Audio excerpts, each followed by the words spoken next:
If there's one sauce that has a reputation for being difficult, a sauce that strikes fear into the hearts of chefs everywhere, it's Hollandaise. Now Hollandaise, just like mayonnaise, is a fat in water emulsion. Normally when you mix together fat and water, the fat's going to separate and float on top of the water in a greasy layer.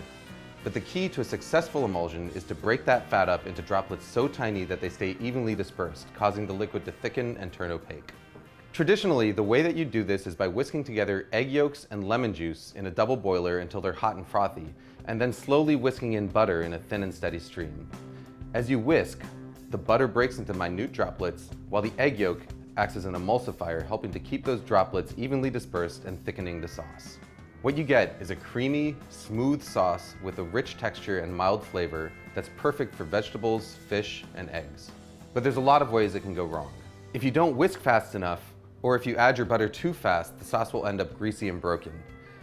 If you don't cook your eggs enough, it won't thicken properly, but if you cook them too much, you end up with broken scrambled eggs. The fact of the matter is, if you want to learn how to do it the traditional way, the road to perfect Hollandaise is paved in broken sauces. But here's the good news.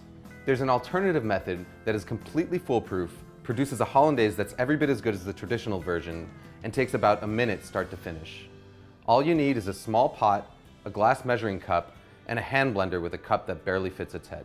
We start by combining an egg yolk, a teaspoon of water, a teaspoon of lemon juice, and a pinch of salt in the bottom of a blender cup.